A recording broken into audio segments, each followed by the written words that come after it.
Welcome to the Irlandia weekly news. Na początek chcielibyśmy życzyć wszystkim naszym słuchaczom szczęśliwego dnia podległości Polski. The main news stories over the past week have included security forces on Poland's eastern border with Belarus battle daily attempted migrant crossings. The European Union and United States voice strong support for Poland's stance in the face of Lukashenko's hybrid war. The death in hospital of a 30-year-old woman with pregnancy complications who had sought an abortion triggers street protests. And Poland's ambassador to Ireland, Anna Sochańska, receives a United Nations award for bicycle diplomacy. Over the past week, the ongoing migrant crisis on Poland's eastern border with Belarus reached a whole new level of intensity and has propelled the tragic situation there into headlines across the world. There have been daily attempts by large groups of migrants living in camps on the Belarusian side of the border to cross into Poland and claim asylum. Polish authorities have detained scores of migrants and prevented the entry of many hundreds more. The Polish government has responded to the sustained pressure on the eastern border by increasing the number of troops stationed there to 15,000. It has also once again emphasised that the humanitarian crisis is being deliberately instigated by Belarus. On Tuesday, Poland closed the border crossing with Belarus at Sochańska due to multiple attempted illegal crossings. Legitimate travellers were forced to use one of two other official crossing points. The Polish border guard had announced the previous day that all road traffic in both directions would be suspended indefinitely, while rail connections will continue to operate. Prime Minister Mateusz Morawiecki addressed a special session of the Sejm on Tuesday and warned that Poland was facing what he termed the biggest blast from the east and the most serious threat to its security in 3 decades. He said that it's the first time in 30 years where the security and integrity of our frontiers are being so brutally attacked and tested. Poland has received strong support from the European Union institutions, as well as from individual member states, for its tough stance against allowing the migrants to enter, which it has emphasised is also in defence of the eastern frontier of the Union. The President of the European Council, Charles Michel, not normally seen as a particular friend of the Polish government, flew to Warszawa on Wednesday and held a joint press conference with Prime Minister Mateusz Morawiecki. Poland's stance in refusing to allow the migrants to apply for asylum has faced criticism from migrant welfare organisations who argue the stance is illegal under international law. The government has pointed out that the migrant influx is far from spontaneous and is in fact deliberately instigated by and under the control of the Belarusian government. Poland has called for the EU to impose further sanctions on Belarus and on individual members of the Lukashenko regime, something which it's set to do. The government also wants airlines involved in ferrying migrants from the Middle East to Belarus in advance of being moved to the border with the European Union to be banned from European airspace. The United States has also voiced support for Poland and sharply criticised the activities of the Lukashenko regime in Belarus. The US expressed concern over what it termed disturbing images and reports about the situation on the border and condemned Belarus for orchestrating migrant flows into Europe. A State Department spokesperson said that the United States will continue to stand by Poland and all of our partners in Europe who have been threatened by Belarus's unacceptable actions.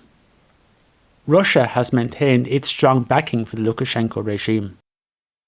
The Kremlin urged the European Union to engage in direct talks with Belarus and accused it of trying to strangle the country with plans to close off part of its border.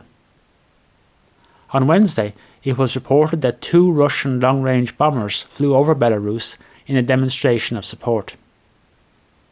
A Russian government spokesman told a press briefing that it is apparent that a humanitarian catastrophe is looming against the background of Europeans' reluctance to demonstrate commitment to their European values. He described as absolutely irresponsible and unacceptable a comment on Tuesday by Prime Minister Morawiecki that the crisis has its mastermind in Moscow. He claimed that the EU, whose external frontier Poland says it's protecting, had previously allowed in similar groups of migrants, and that this is nothing other than further attempts to actually strangle Belarus. Last week's death in hospital of a 30-year-old woman with pregnancy complications in the southern town of Szczyna has once again reignited controversy over Poland's abortion law. Her family claimed that she'd been left too long waiting for an abortion. Pro-choice groups maintain that last year's tightening of the abortion regime in Poland, arising from a constitutional tribunal ruling, has led doctors to be more reluctant to perform an abortion, even in circumstances where the mother's life is in danger.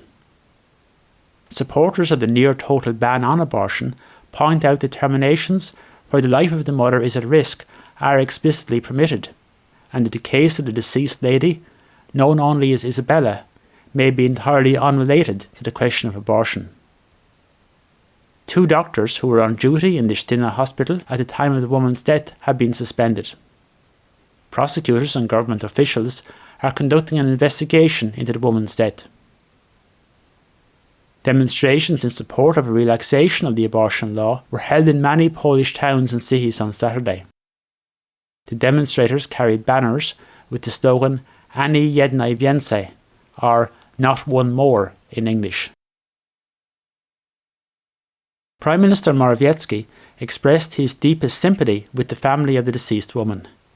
He told reporters that, where the mother's life or health is in danger, termination of the pregnancy is still possible, and that last year's constitutional tribunal ruling changed nothing in that regard.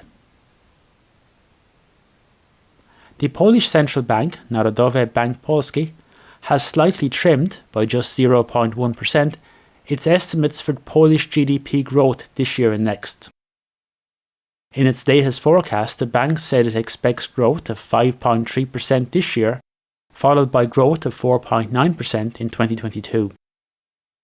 It also forecast a 4.9% growth rate in 2023. The bank last week raised the key reference interest rate in response to a surge in inflation. According to the latest estimate by the Ministry of Family, Labour and Social Policy, the unemployment rate in Poland dropped by 0.1% in October to 5.5% compared to the previous month. It's estimated there were 912,300 people without work at the end of October, a reduction of 22,400 on September. On Tuesday, the Galeria Kordegarda in Warszawa put on display for the first time in Poland a rare replica of a German Enigma cipher machine created by Polish intelligence before the Second World War. It's part of an exhibition entitled Enigma Mystery Solved.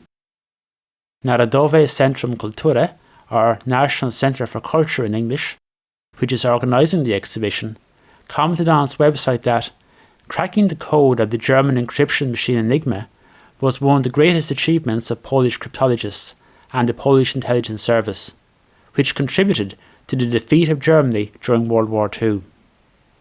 It added that cracking the Enigma code as early as December 1932 was not only a great success of the Polish Cyber Bureau and cryptologists working in it, but also of Polish science.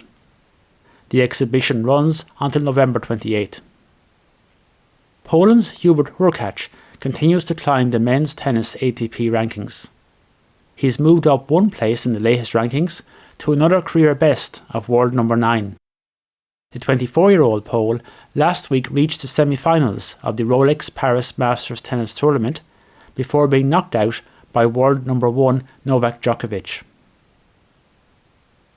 The Polish ambassador to Ireland, Anna Sochańska, has received an unusual United Nations award.